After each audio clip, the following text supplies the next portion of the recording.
everyone, welcome to Washington Forum. This is Sean Lin. So Washington Forum dates back to 2005. A lot of community forum was held at the time, primarily in Mandarin. So now this forum is reinitiated and we would conduct in English primarily. So this program is sponsored by Washington Forum as well by NTD Television. And NTD Television has a wide presence in the United States as well as in the United Kingdom. So hopefully our program will reach out to more people through our broadcast. So this forum will be focused on global affairs and primarily focused on Indo-Pacific area, especially about the challenge posed by the Chinese communist regimes. And so we will engage broad and deep discussions regarding current affairs, especially in Indo-Pacific regions. So we will invite prominent thinkers, policy makers to join our programs to discuss about the policies, discuss about the current situations. And today's program, we're very delighted to have Professor Mao Chengyu join us. Professor Yu, thank you very much for joining our program. Thank you for having me. So a little background about Professor Yu. So currently he's a senior fellow at Hudson Institute and visiting fellow at Hoover Institute as well.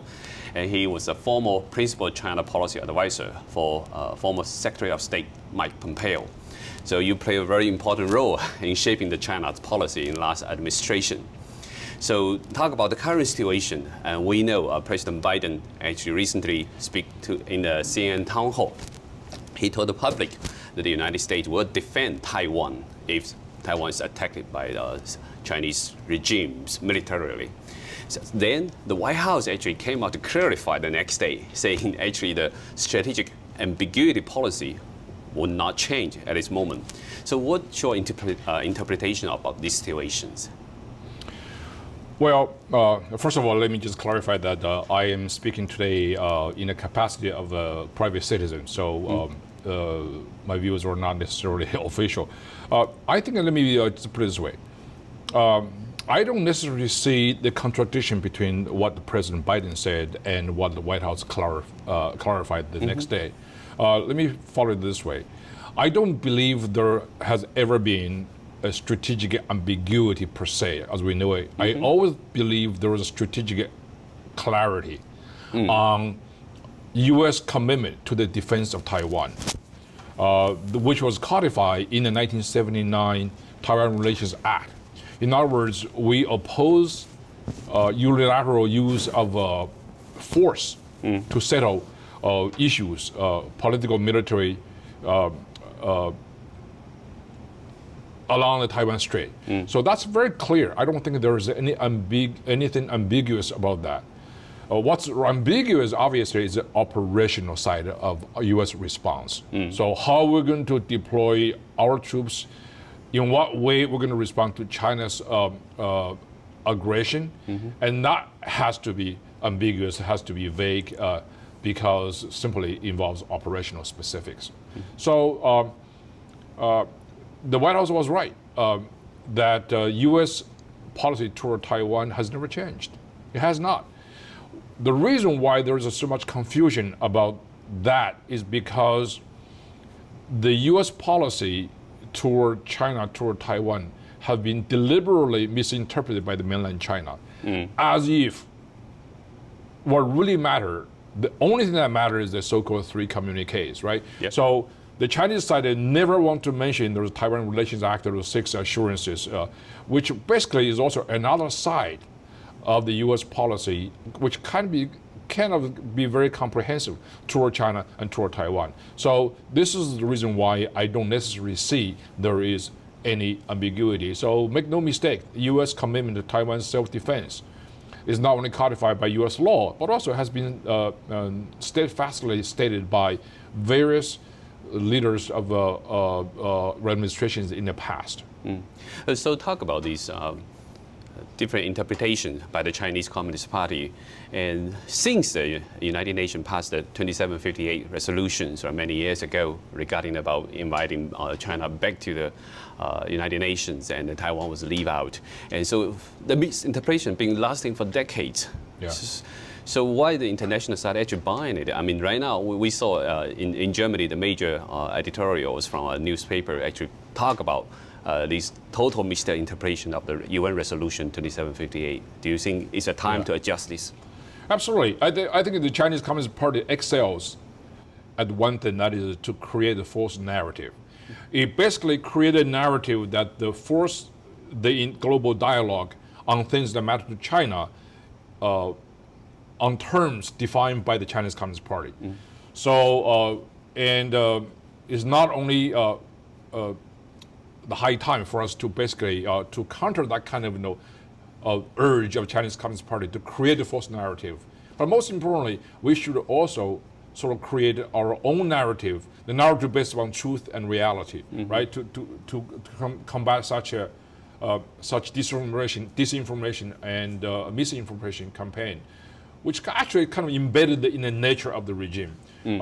So on many UN resolutions, for example, there's some very creative interpretation by the Chinese Communist government on issues that of critical importance. Can you give an example? For example, the resolution you're talking about, obviously that's the case, right? And if you look at the text per se, it did not really mention Taiwan, right? It did not. Not a word about Taiwan. Yeah, that's right. It did not define in the most sort of clear, most sort of definitive way the future relationship among different sides, right?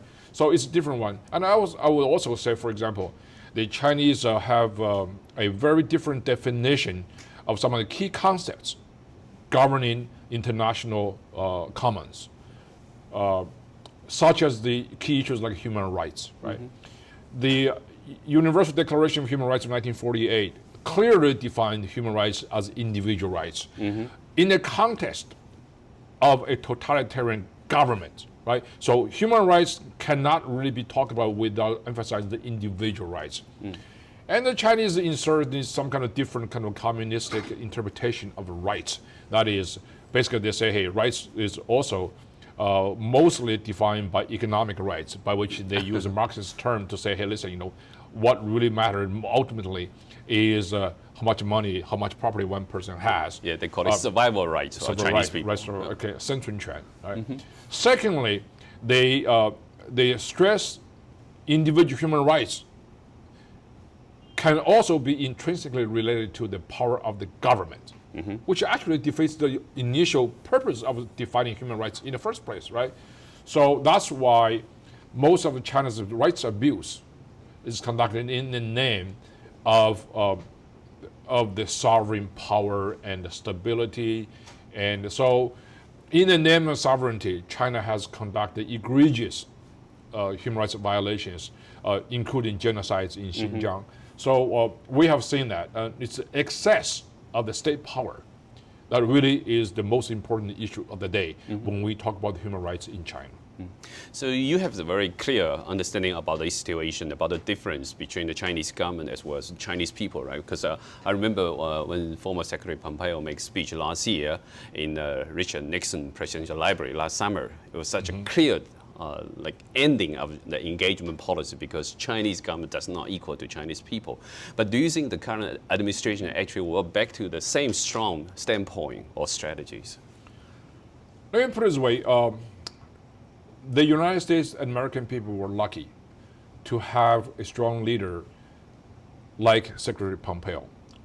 Secretary Pompeo has a clear understanding of not only the conduct of Chinese Communist government, but also the ideological and intellectual sources of Chinese conduct. Right? So he goes very deep into the reason why Chinese government behaves the way it is and the way it does.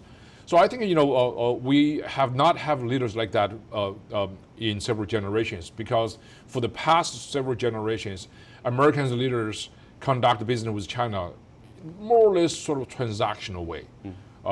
It's about the mutual trade-off of interest, right? We seek the common interest and we ignore the differences between the two systems that are really incompatible in many fundamental ways. So I'm not saying here that there are no leaders who clearly understood the nature of Chinese communism or Chinese Communist Party. Yes, there are. But how to sort of incorporate that kind of understanding into the national policy, how to see the potential threat posed by the Chinese Communist Party to the United States and to the free world as existential. And I think that did not happen until the Trump administration, particularly under the leadership of Secretary Pompeo at the State Department. So I think we did a tremendous work in terms of changing the global dialogue on China, mostly because we had a much clearer understanding of the nature and the sources of Chinese communism. And that's a very significant change. And we now actually see in Europe, actually more countries also voice out, need to really rise to the challenge of the Chinese regime. And actually, this week, Taiwan's foreign minister Joseph will actually visit Slovakia and also Czech, and we see a stronger support of the Taiwan government from Lithuania, right? So, do you think there's actually a bigger trend, or in Europe, more Central or Eastern Europe country will actually come to support on Taiwan, also have better understanding how to deal with China? Okay, so you talk about the European allies, you talk about many other friends and partners. This is a very important issue because what happened is we have to really recognize the leadership of the United States in the free world. And America is very unique in that sense because much of the global commons depends on Americans' leadership. We simply cannot really go around business thinking about 100% consensus among all the allies and friends. Those are very important. But oftentimes, seeking 100% unconditional unanimity among friends and allies has become too often the excuse for inaction and policy indolence. So sometimes we say, hey, we have to really bring our allies, friends along to do certain things that was absolutely important. If we cannot reach 100% consensus, we say, see, we don't have the agreement, 100%. It's but not our own responsibility, right? That's right. That's a surrender of American leadership. So I think during the Trump administration, we actually realized that very clearly. And we took initiative. We provide leadership in combating the central threat of our time, which is the Communist Party and its global ambition to transform the international order that is basically created and led by the United States since the end of World War II into a world envisioned by communist leaders like Deng Xiaoping and Xi Jinping that will be basically subject to Chinese Communist Party's will. And it's a model of governance.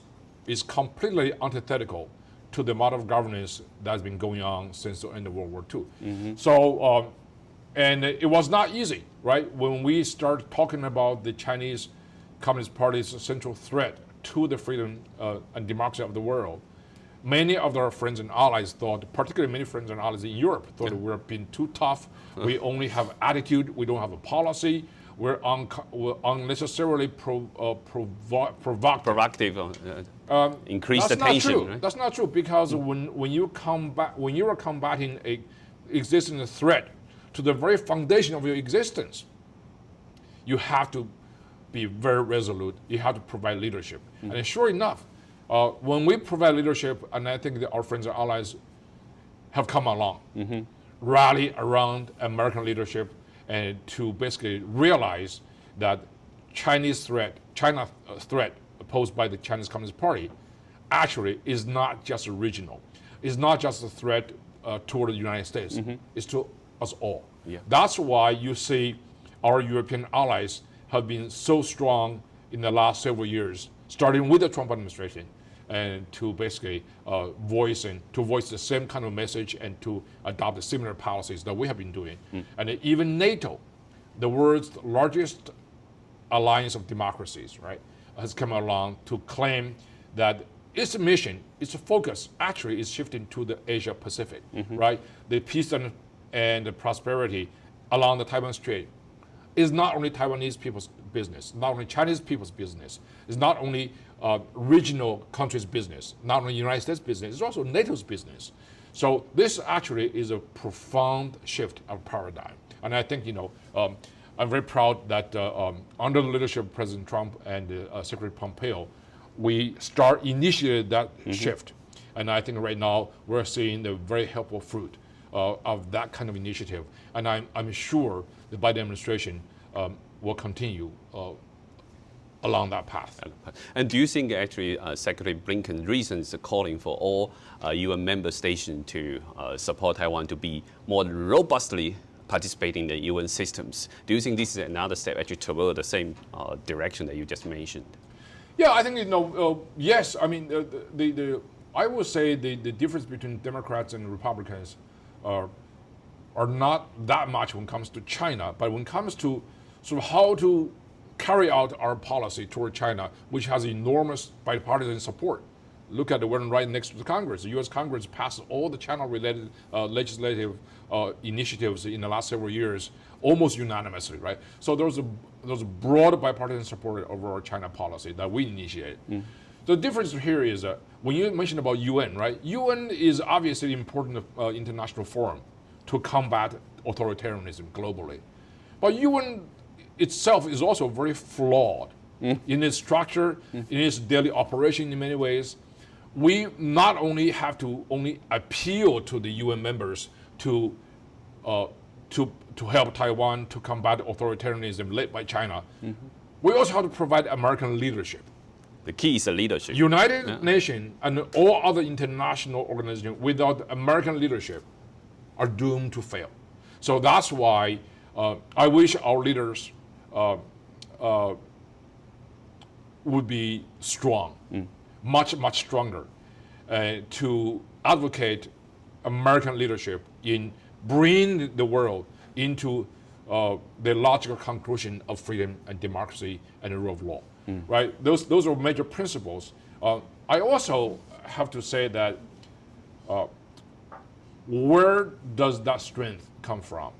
The strength of leadership, I say it can come from only one source. That is American leaders, American people's absolute unconditional confidence in the virtues and merits of the American system.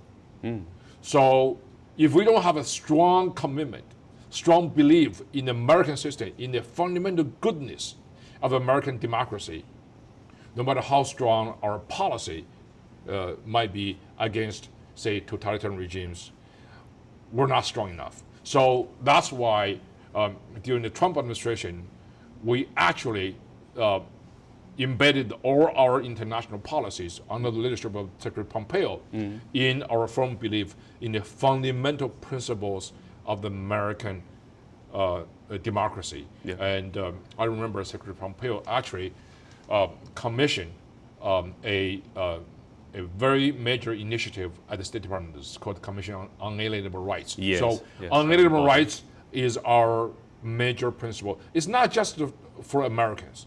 It's everybody in the world, every living soul in the world has the unalienable rights, right? So that's why our diplomacy was based on very solid ground.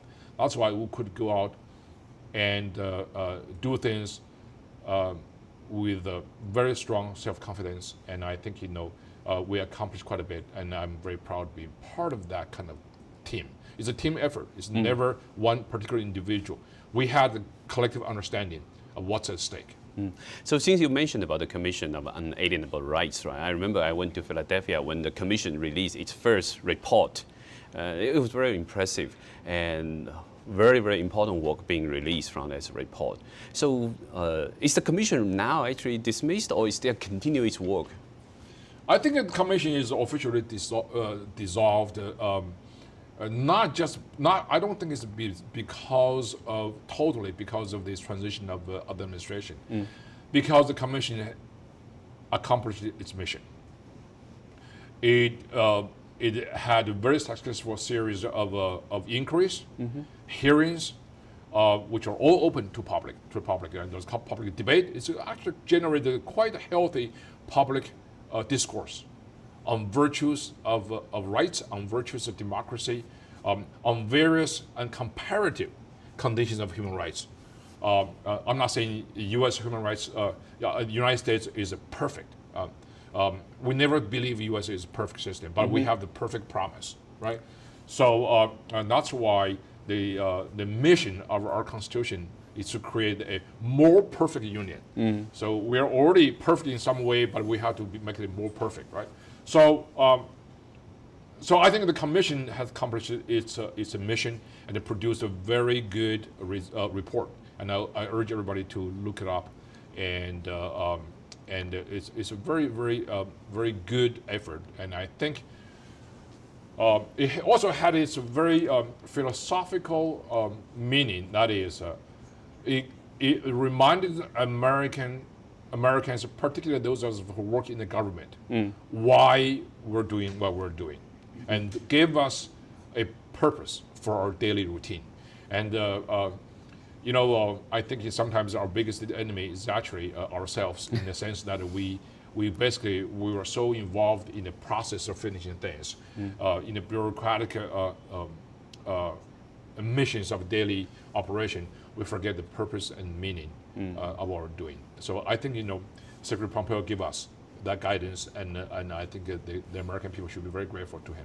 Yeah, maybe that should become a must-read document for all the diplomats or government officials, right? Because it's a reminder of the founding principle from American founding fathers. I think we do have that, but we do not place that at the much more central place of our bureaucratic processes. And I think so I'm glad we're going back to the basics. The basics are the very important. Xi Jinping always say, hey, don't forget to return to our original commitment, right? 勿忘初心, by which he meant, of course, do not forget the Chinese Communist Party's original commitment to communism, Marxism, Leninism. In this case, we also have to say, hey, do not forget our commitment to the founding principles of American democracy, which has become actually universal, by the way. Yeah, so I think this is so important aspect that you raise here, and so it related to how the global world can put real confidence in U.S. leadership. Right, so actually today I just saw a CNN interview with President Tsai Ing-wen from Taiwan. So she basically tried to express her faith in the U.S. that will defend Taiwan when CCP attacks. So do you think actually in her back of mind, or maybe she's still worried that even though the policy-wise maybe want to support Taiwan, but will it actually come into reality? It's a question in her mind. Maybe she tried to get a little bit clarity out of this strategic ambiguity. Yeah. Do you think, anyway, how do you actually give more confidence to Taiwanese people? Well, first of all, I'm not a mind reader, so I don't know what goes on in President Tsai's mind. But I do know that we tend to look at a Taiwan democracy as if it's just an aberration in the Chinese cultural and linguistic domain. It's not. The Taiwan democracy actually is a logical conclusion of modernization in the Chinese sense that it started not in Taiwan in late 1980s. But I would say in the Chinese domain, the search for democracy, search for freedom, right, started in 1919 in the May 4th movement, right? Now, May 4th movement, it may be just one single landmark event, but that basically speaks to the hope and the expectations and the aspiration of a whole generation. Remember, May 1st movement is not just about rejuvenation with national pride. It's about Chinese nationalism. May 1st movement's essence is about democracy. De Xiansheng, right, and the Sai Xiansheng science. So I think that that should be the main thrust of Chinese history. Is not sort of the love of the motherland, the love of Chinese Communist Party, right? So in a way, the Chinese nationalism is very twisted nowadays. It's been hijacked by the Chinese Communist Party because it equates nationalism with love for the Chinese Communist Party. So I would say Taiwanese democracy actually is a most powerful rebuttal to the Chinese authoritarian misinterpretation of the May 4th tradition. Taiwan now is a self-governing entity. It has its democratic institutions. It has its own functioning government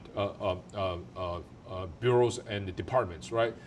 But most importantly, it has its greatest pride among the people for having transformed a authoritarian government into a vibrant democracy. Democracy is not really that clear-cut and soothing all the time. Democracy is messy. But through this vibrant dialogue, through this back and forth, and then ultimately the will of the people, the will of the majority of the people, and the rights of the minority were always respected. I think that's the essence of Taiwanese democracy. Now, another side is this. I do think the essence of the confrontation, the tensions of the world today is really very simple. It's basically between tyranny and freedom. Right? So if you believe that's the case, which I firmly do, you basically describe these political forces in the world into two camps, right? The camp of tyranny represented by the Chinese Communist government, and then freedom, right? So Taiwanese democracy obviously is in the camp of freedom. So we all have the collective obligation to defend Taiwanese democracy because it's part of us, right? So if Taiwan falls, freedom falls. So that's why Taiwan issue is not just about Taiwan. It's not about Indo-Pacific. Actually, it's a global issue. Taiwan right? is not about Taiwan because Taiwan is part of the democratic system. So to defend Taiwanese democracy actually is to defend, in a way, American democracy. So every democracy in the world should be on the side of Taiwan. For the same reason, democracies defended West Berlin in 1948, 1949, and since, right? So that's why the cause of freedom is global, it's ecumenical, it's no longer regional, because our challenge is global and ecumenical. So we have to embrace that kind of a challenge with confidence and with resolve.